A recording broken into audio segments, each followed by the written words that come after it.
Hi, boys and girls. Grandma Sheila isn't feeling too well, so she asked me, Miss Betsy, to fill in and tell you guys a story. I was thinking about what I should tell you, and I remembered a story that we heard recently at our Pathfinder Camporee here in the Dakotas. It was a really good story, so I thought, oh, that would be perfect to share. So our story took place in Newfoundland, Canada. That's way up north and east on the coast. You see, there was a group of Christians up there, and they didn't have a church to worship Jesus in. So some people from the United States heard about this, and they said, "We want to help you. We'll come up and we will build you a church." So that's what they did. They went all the way up to Newfoundland, Canada, and they started to build a church. Now, in the process, there were some disagreements. Have you ever been around different people who are trying to work on a project together, and one person says, "This is how I do it," and the other person said, "Well, that's not right. I do it this way." Well, this is what happened in this project, building the church. The people from the United States would come to a project and they'd say, "This is how we're going to do it because this is how we do it in the United States, where we're from." But the people from Newfoundland would be like, "That's not right. This is how we do it here." And so they would quabble back and forth about how things should be done. Well, it took a while, but they finally finished the church. They got the building all up and they were ready to do the roof. And once again, there was a disagreement.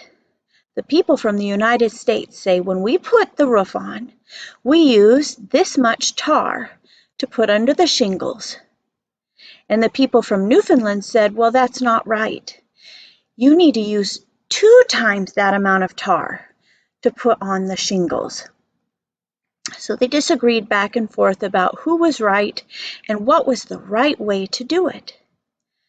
Now, tar, just in case you didn't know, tar is like a really sticky, gooey stuff, kind of like glue that they put under the shingles so that the shingles won't fall off the roof.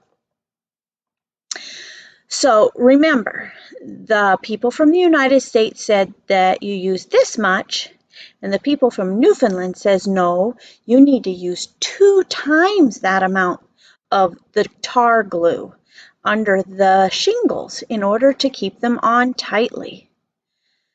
Well, it turned out the people from the United States decided they were going to do it their way because that's how they did it, and they were the ones building the church.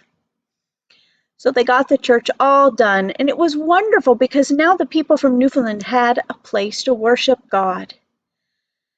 Now, there's something I didn't tell you yet about Newfoundland. You see, they're up on the coast, and hurricanes come up the coast from in the United States, and they blow up, and hurricanes are really big storms that blow really, really strong winds. And they can cause a lot of damage, knocking trees down, hurting houses, all kinds of things. So after the church was built up there in Newfoundland, one of these big hurricane-type storms blew up through and came across that church. And do you know what happened, boys and girls? That roof blew right off the church.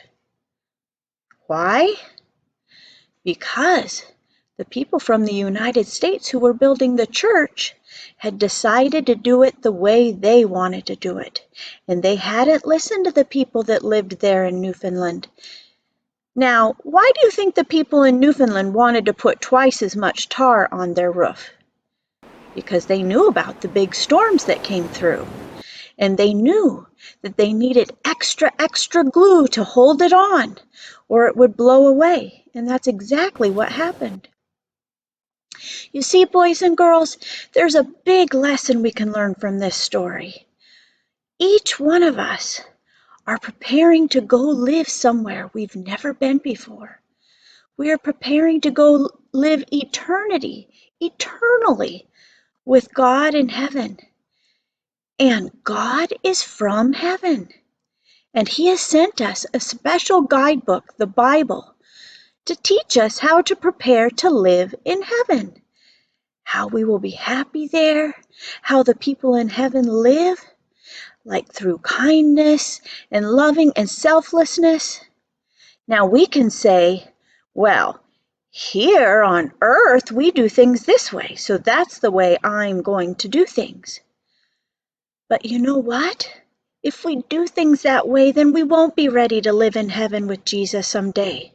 We won't be happy there because we will be living ways that are selfish and unkind and the way things are done here on earth.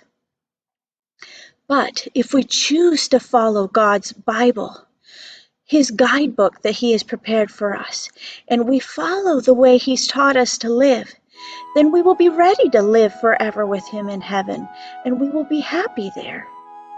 So remember that today, as you go about your life and you choose to do things the way Jesus has told you to do them, because then you'll be ready, and it doesn't matter what happens, you will be ready to live with Jesus forever.